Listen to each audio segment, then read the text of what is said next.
encarando a complexidade.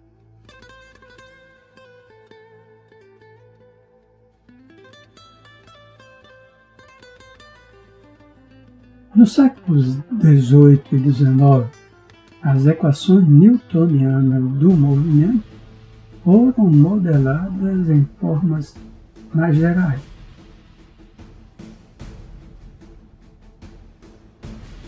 Mais abstratas e mais elegantes por algumas das maiores mentes da história da matemática.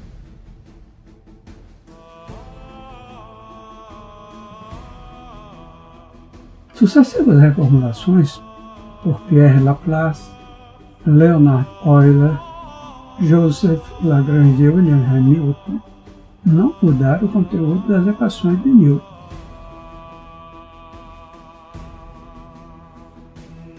Mas sua crescente sofisticação permitiu aos cientistas analisar uma faixa cada vez mais ampla de fenômenos naturais.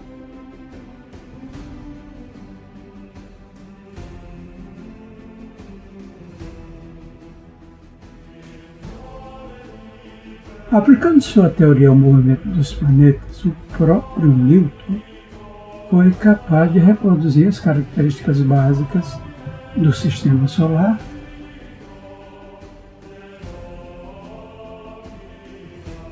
embora não os seus detalhes mais precisos.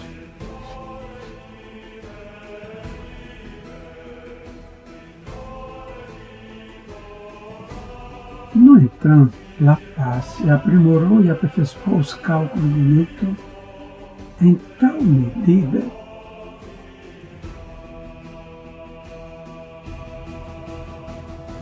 que foi capaz de explicar os movimentos dos planetas, das luas e dos cometas até os seus menores detalhes.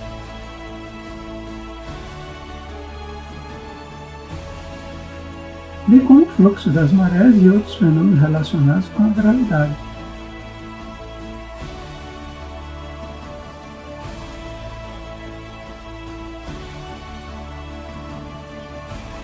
Encorajados por esse brilhante sucesso da mecânica newtoniana, físicos e matemáticos estenderam-na ao movimento dos fluidos.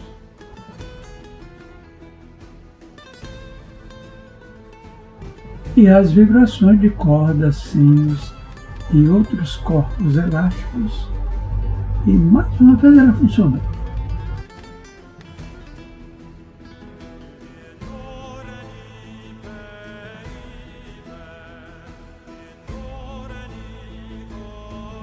Esses sucessos impressionantes fizeram os cientistas do começo do século XIX acreditar que o universo era, de fato, um grande sistema mecânico funcionando de acordo com as leis newtonianas do movimento.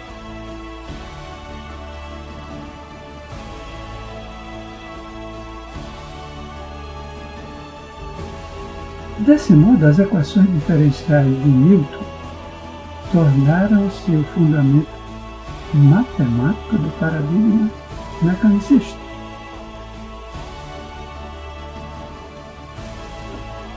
A máquina newtoniana do mundo era vista como completamente causal e determinista.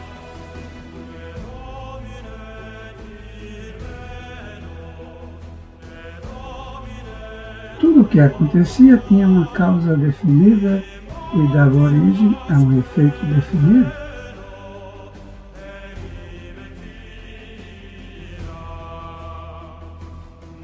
E o futuro de qualquer parte do sistema poderia, em princípio, ser previsto com certeza absoluta.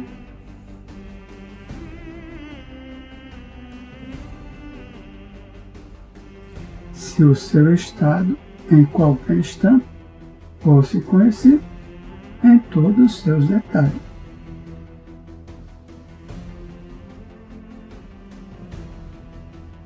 Na prática, naturalmente, as limitações do modelamento da natureza por meio das equações do movimento de Newton ficaram logo evidentes.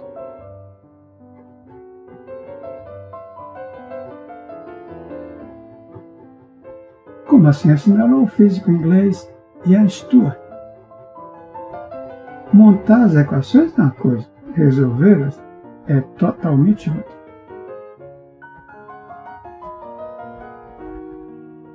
As soluções exatas estavam restritas a alguns fenômenos simples e regulares.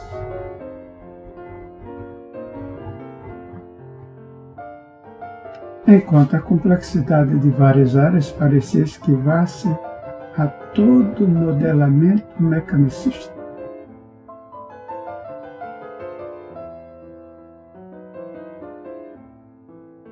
Por exemplo, o movimento relativo de dois corpos sob a força da gravidade podia ser calculado de maneira precisa.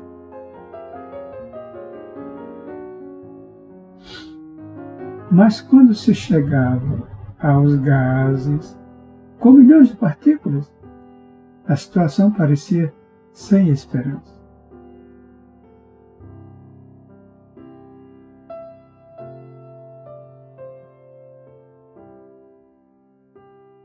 Por outro lado, durante um longo tempo, físicos e químicos tinham observado no comportamento dos gases regularidades que tinham sido formuladas em termos das chamadas leis dos gases.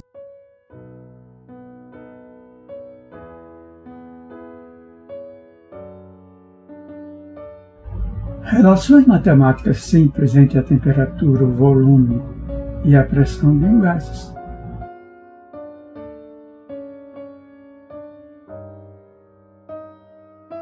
Como poderia essa simplicidade aparente derivar da enorme complexidade de movimentos de cada molécula?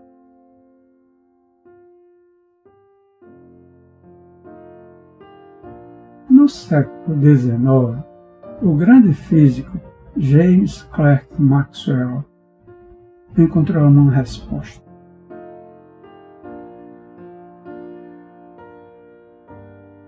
Mesmo que o comportamento exato das moléculas de um gás não possa ser determinado,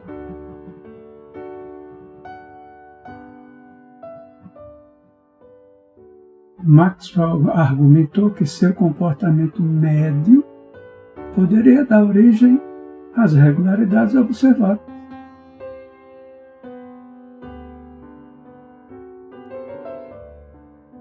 Por isso, propôs o uso de métodos estatísticos para formular as leis de movimento dos gases.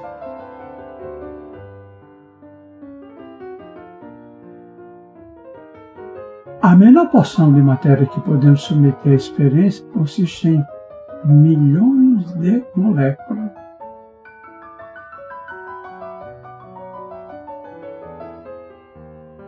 E nenhuma delas jamais se torna individualmente sensível a nós.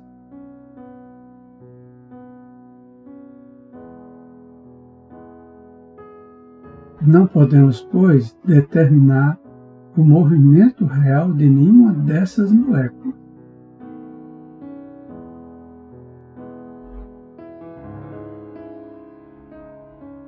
Portanto, somos obrigados a abandonar o método histórico restrito.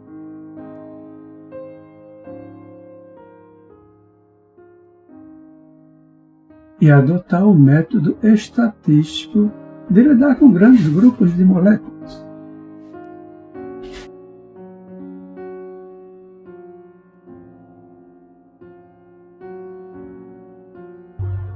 O método de Maxwell foi de fato altamente bem sucedido.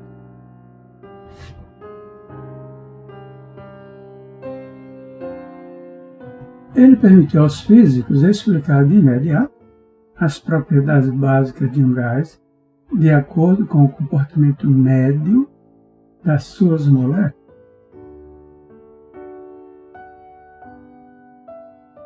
Por exemplo, tornou-se claro que a pressão de um gás é a força causada pelo empurrão médio das moléculas.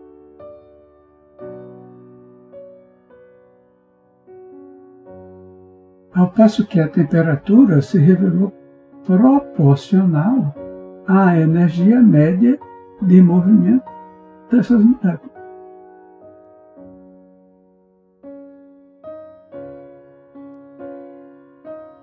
A estatística e a teoria das probabilidades, sua base teórica, tem se desenvolvido desde o século XVII e poderia ser facilmente aplicada à teoria dos gases.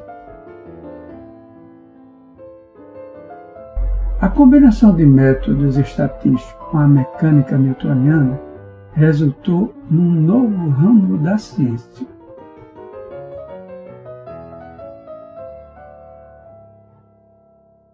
Apropriadamente denominado mecânica estatística, que se tornou o fundamento teórico da termodinâmica, a teoria do calor.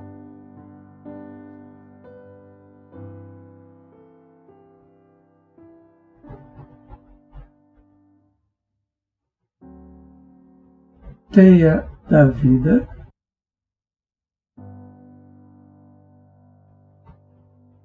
Fritjof Capra.